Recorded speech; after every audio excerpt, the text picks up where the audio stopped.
Donc ce qu'on a fait, c'est que on a vu que pour faire une temporisation, on est parti d'une boucle for qu'on a réécrit légèrement. Donc au lieu de compter de 0 jusqu'à n, on compte de n jusqu'à 0, parce que la condition 0 elle est plus facile à détecter. Et au final, j'ai réécrit un petit peu différemment, mais c'est la même chose, ça équivaut, pour qu'on soit capable de l'écrire en assembleur.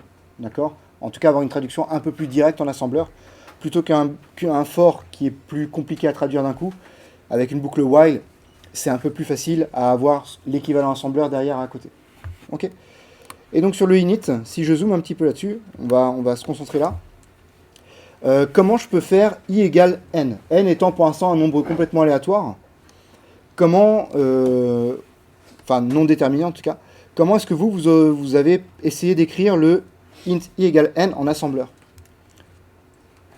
Là on fait une opération, le égal, qui s'appelle l'affectation. D'accord? Est-ce que vous savez comment on fait l'affectation en assembleur? Quelle instruction permet de faire ça?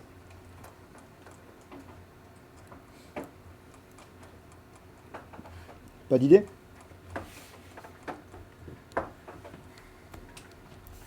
Le move permet de faire une affectation. D'accord? Le move permet de déplacer une valeur d'un point A à un point B. Et en fait, faire un copier-coller, c'est ce qu'on appelle l'affectation. Là, la valeur de n va être copiée et collée dans i, en C. Et bien en assembleur, c'est pareil. Maintenant, comment je fais pour copier la valeur de n dans i? D'accord? Comment je fais pour faire ça? On met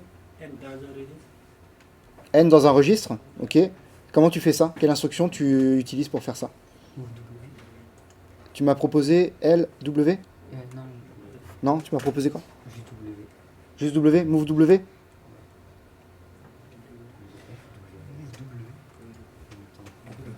Alors, on va regarder. Moi, ce que j'aimerais bien... Enfin, il y a un truc que je vous ai dit ce matin. C'est que les données, on peut les séparer en 3 catégories. D'accord? La première catégorie, c'est W. W, c'est quoi? C'est mon working register. D'accord? Donc, c'est un registre qui se trouve au niveau du CPU. D'accord? On s'en sert comme d'un registre tampon, d'un registre intermédiaire. Ça vous va?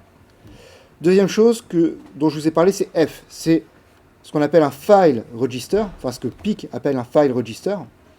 Et un file register, c'est quoi? C'est une donnée en mémoire donnée. D'accord? Donc c'est une donnée dans une case mémoire de la RAM. Ok? Et la troisième type d'opérande qu'on peut retrouver, c'est L. C'est ce qu'ils appellent un littéral. Et un littéral, c'est quoi? C'est une constante. Ça vous va? Donc moi, là, n, c'est censé être quoi? C'est censé être un littéral. Et i, c'est censé être quoi? Un registre. Donc, plutôt, c'est censé être plutôt être f. Donc dans l'idéal, j'aimerais bien utiliser l'instruction qui s'appelle move lf pour déplacer une valeur littérale vers un file register. Ok? Sauf que, faites un CTRL F dans votre doc technique, vous cherchez le move lf, il n'existe pas. Je ne peux pas faire ça comme instruction, il n'existe pas sur le PIC 18. Alors comment je vais faire? Ouais. Est-ce qu'on peut bouger de L vers W et ensuite W vers F? Donc est-ce que je peux faire un move LW suivi d'un move WF. WF? Eh bien ces deux instructions, on a la chance, existent. Ok? Donc on va regarder comment ça marche. Ici j'ai mes instructions, donc là j'ai un move FF, j'ai un move WF, donc celui-là je vais y revenir après.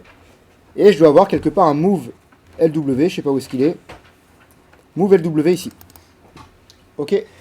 Donc là on est sur le tableau qui est un peu générique, qui est synthétique. Je vais aller voir la description de cette instruction-là précisément. Donc move LW, next. Et je me retrouve ici. Non, move LW, c'est pas ça que je veux. Voilà. Move LW. Qu'est-ce que je peux voir? Je peux voir que... elle est où ma description? Description. Le littéral 8 bits K est chargé dans W. D'accord? Comment ça marche? J'ai un exemple ici. Move LW 5AH. Ça veut dire quoi ça? 5AH. C'est-à-dire que c'est 5A qui est écrit en hexadécimal. D'accord? Et ça, qu'est-ce que ça fait? après l'instruction W, il a la valeur 5AH. D'accord? Donc moi, si je prends mon instruction move W et que je mette une valeur dans W, cette valeur, pour l'instant, tiens, on va dire par défaut que c'est 100. Ok, on viendra modifier cette valeur-là plus tard. Mais supposons que c'est 100. Qu'est-ce que je vais faire? Je vais écrire ça. 100. Et ça me permet d'écrire la valeur 100 dans mon registre W. Ok? Est-ce qu'il y a d'autres choses à prendre en compte sur cette instruction-là? Non, pas du tout. Move W, il faut que je lui passe K. K, c'est juste un nombre sur 8 bits. Un entier. Ça vous va, ça? Ok, super. Et bien, est-ce qu'on peut faire le même travail de réflexion avec l'autre qui est move WF? Qu'est-ce que vous dit la description? Ça move la donnée, ça déplace, pardon, la donnée depuis le registre W vers le registre F. Là, vous voyez qu'il y a des guillemets. D'accord? Donc F, c'est pas un vrai registre. F, il faut qu'on lui donne 8 bits aussi. Pourquoi? Pour lui donner l'adresse de la case mémoire de mon registre. D'accord?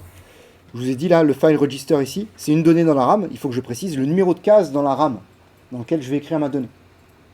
D'accord? Est-ce que je connais le numéro de case dans lequel je vais écrire ma donnée? Est-ce que je sais dans quelle case mémoire je vais écrire? Ça, je le sais plus ou moins. C'est I, la case mémoire dans laquelle je vais écrire. Par contre, est-ce que je connais son adresse à I? Non, je ne connais pas la case mémoire dans laquelle I est stocké. Est-ce grave pour autant? Là, j'ai un exemple où il va move WF dans reg. Et il indique directement reg, il n'indique pas l'adresse. Donc là, je peux très bien écrire move WF I, tout simplement. Et là, j'ai réussi à écrire la valeur de W dans ma case I. Et donc, grâce à ces deux instructions-là, j'écris 100 dans la case numéro I.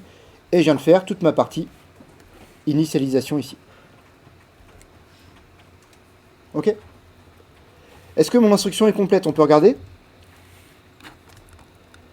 Là, j'ai un truc entre accolades. Ici, ça veut dire c'est optionnel. D'accord? C'est optionnel. Et à la limite, on va le laisser comme ça parce que ça m'arrange pédagogiquement. J'ai envie de vous l'expliquer plus tard.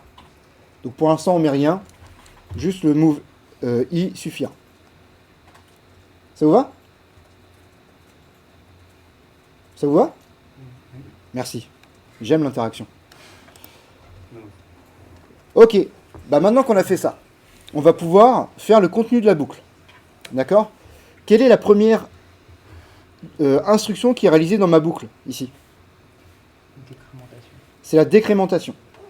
Alors comment je vais pouvoir faire ma décrémentation? Est-ce que vous avez vu des instructions?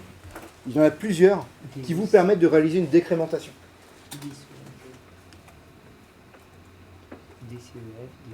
Il y a decf, il y a decfsz, il y a decfnz, ok. Il y a aussi sûrement sub, qui permet de soustraire 1. Ok. Donc il y a plein d'opérations différentes.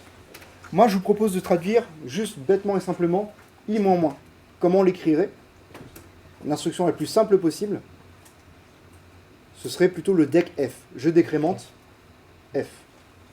Alors, vous avez compris que f, il ne veut pas dire f en particulier, il veut dire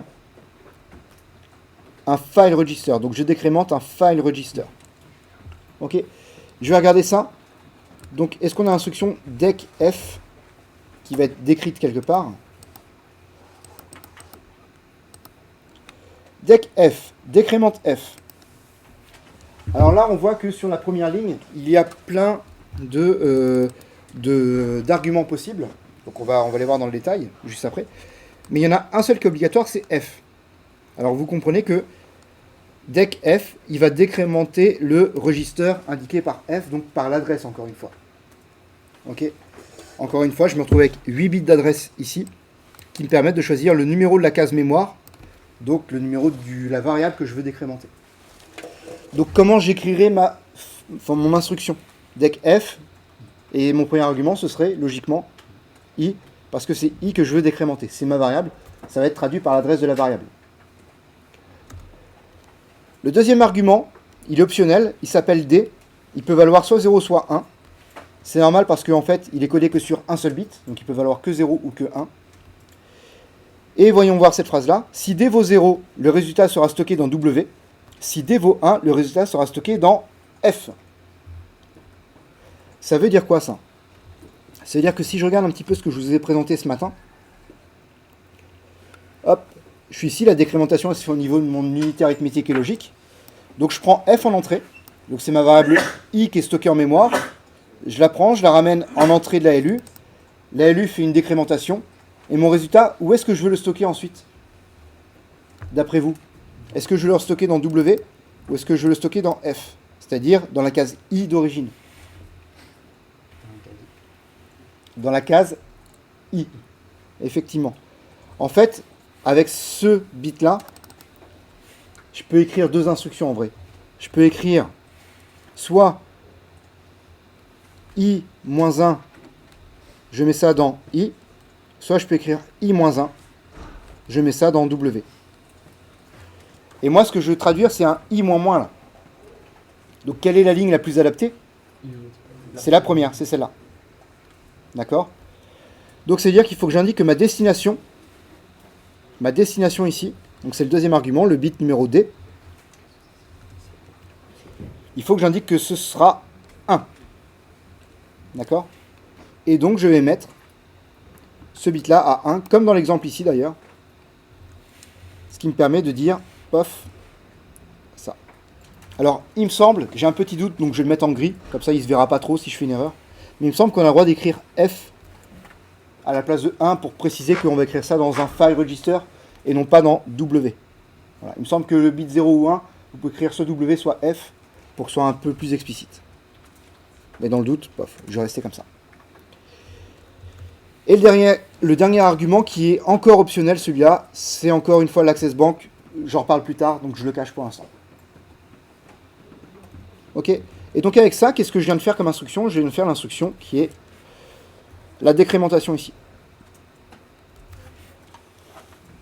Ok. Et là maintenant, le plus dur, enfin je pense que c'est plus dur, il faut que je fasse la comparaison et le test en même temps, le while avec le i différent de 0. D'accord? Et pour ça, on a une instruction qui peut faire les deux choses en même temps. Alors déjà, comment ça s'appelle le fait de je suis à mon while et je reviens au do? Comment ça s'appelle ça? Comme une boucle for. Ça s'appelle un saut ou un branchement. Ok. Je sais pas, elles sont donc il faut que je fasse un saut. D'accord? Comment on fait un saut sur un PIC 18? Vous avez deux possibilités. Ouais. T'as pas dit un truc? Goto. Ok. Et l'autre possibilité, c'est quoi? Bras. Branch. Ok. Alors on ne pourra pas utiliser le goto. Parce que le goto, on ne peut pas mettre des conditions dessus.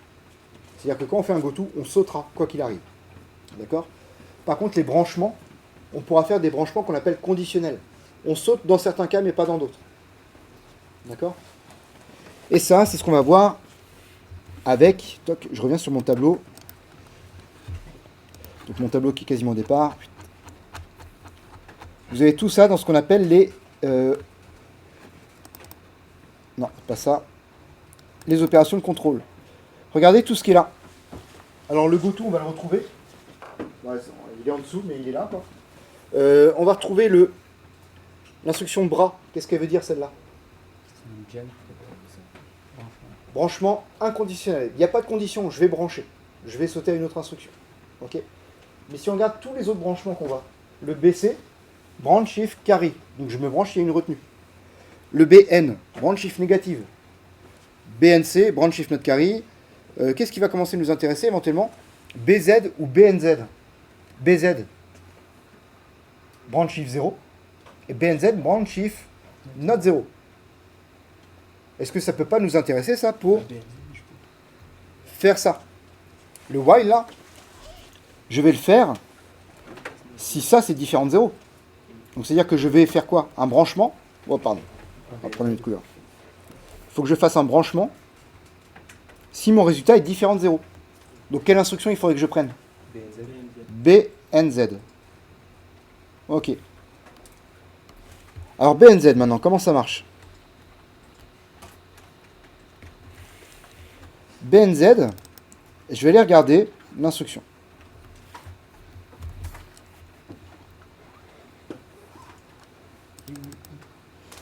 Description, si le bit qui s'appelle 0 est 0, alors le programme va brancher, va faire le saut.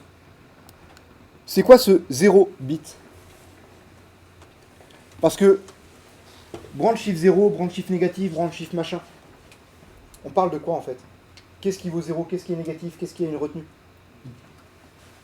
C'est pas tout à fait I. Non, il faut que je vous parle d'un truc que j'ai pas eu le temps d'évoquer ce matin.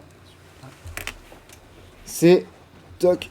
Je vais mettre sur la doc qui est là. C'est ça. Il y a un truc que j'ai pas eu le temps d'évoquer ce matin en cours. C'est l'unité arithmétique et logique. Elle vous produit quoi? Elle vous produit votre résultat sur une 8, qu'après vous redirigez vers W ou vers F. Mais elle vous produit également ce qu'on appelle des bits de statut, des indicateurs, qui sont stockés dans un registre particulier. Et à chaque opération, quasiment chaque opération, on va mettre à jour ces bits-là. Exemple. L'instruction précédente, c'était quoi? Dec F. D'accord? Et bien, je retourne voir la doc de Dec F. Regardez cette ligne-là. Status affected. Cette opération-là, donc on va décrémenter le registre que j'ai indiqué. Et si jamais mon résultat est négatif, il mettra le bit N à 1. Si jamais mon résultat est nul, il mettra le bit Z à 1 pour dire il y a un 0, mon résultat vaut 0. Ou alors N à 1, c'est pour dire mon résultat est négatif. Il mettra C à 1 pour dire il y a une carré, une retenue. Okay, mais en tout cas, en plus de l'opération de décrémentation qui est faite par Dec F, en plus, s'il y a un résultat particulier, il est indiqué en mettant un de ces bits-là particulier à 1. Et donc, les instructions derrière, BN, BC, BZ, et ainsi de suite, qu'est-ce qu'ils vont faire? Ils vont aller juste lire le registre de statut et voir est-ce que le bit Z, il est à 1 ou à 0.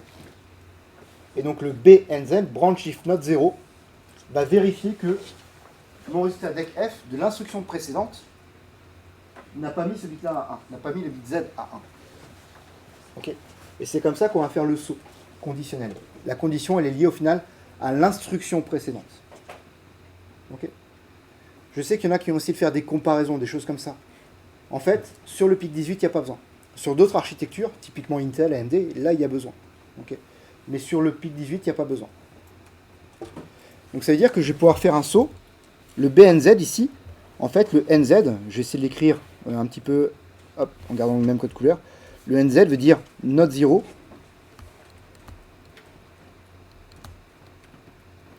Veut dire que le Dec F,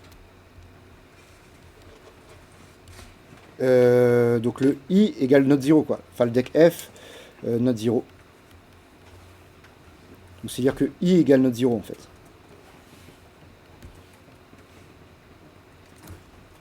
Ok. Mais comment je fais pour revenir ici? Parce que le saut, c'est bien, mais il faut savoir où est-ce que je vais atterrir. Trouver l'adresse de Doom. Alors, je me remets sur le BNZ. Toc. Non, c'est un bon.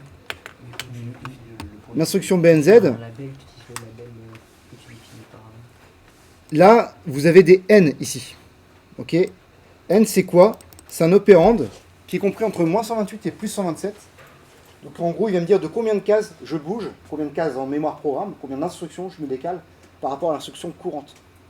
Est-ce que j'avance de 0, 10 cases, 100 cases, 127 cases maximum, ou est-ce que je recule d'une case jusqu'à 128 cases maximum?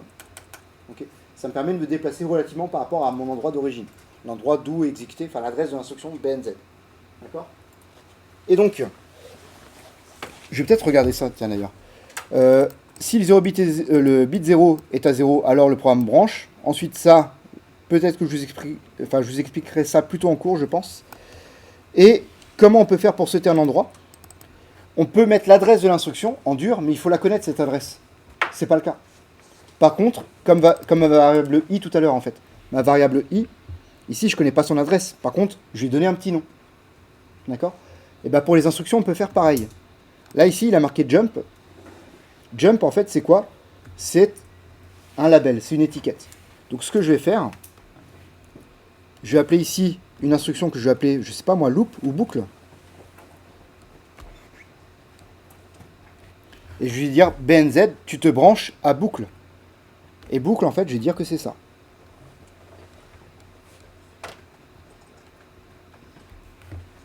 Et là, comme ça, il va pouvoir revenir en boucle tout le temps.